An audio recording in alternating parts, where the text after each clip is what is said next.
अगर हमें किसी भी कंट्री की इकोनॉमिक स्ट्रेंथ या इकोनॉमिक स्टेबिलिटी देखनी होती है तो उसके कई इंडिकेटर होते हैं और सबसे बड़ा इंडिकेटर उस कंट्री के फॉरेन रिजर्व्स होते हैं। फॉरेन रिजर्व तो हर कंट्री के लिए बहुत ही इंपॉर्टेंट होते हैं।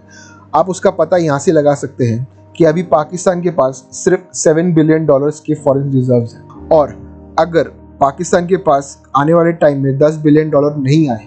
तो मे बी आने वाले 4 या 5 महीनों में पाकिस्तान बैंकक्रप्ट हो सकता है। और मैं आपको ये सब इसलिए बता रहा हूँ कि पिछले साल सितंबर में हमारे foreign reserves all time high $642 billion के थे, मगर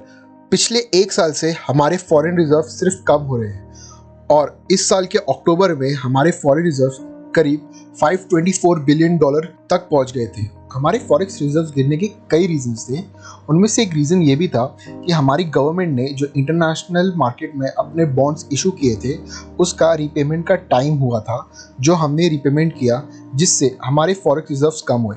और उसके अलावा जो सबसे बड़ा रीज़न था वो था इन्फ्लेशन जो पूरे वर्ल्ड में आई और उसकी वजह से जो अमेरिकन मार्केट में जो उनके सेंट्रल बैंक है उन्होंने इंटरेस्ट रेट बढ़ा दिया, जिससे सारी कंट्रीज़ के जो इन्वेस्टर्स हैं उन्होंने अमेरिकन डॉलर में इन्वेस्ट करना शुरू कर दिया, जिससे बाकी सारी करेंसीज वीक होना शुरू हो गई और उससे हमारा इंडिया भी नहीं बच पाया और हमारे रुपये की भी एक फ्री फॉल शुरू हो गई। फॉल को रोकने के लिए हमारी इंडियन गवर्नमेंट ने ये फैसला किया कि हमारे जितने भी फॉरेक्स रिजर्व में डॉलर्स हैं हम वो ओपन मार्केट में डालें, जिससे हमारे रुपये को सपोर्ट मिले और उसका गिरना बंद हो। इसी के चलते जो हमारा फॉरेक्स रिजर्व था वो पिछले साल सितंबर में $642 बिलियन से गिर के इस अक्टूबर में $524 बिलियन का हो गया।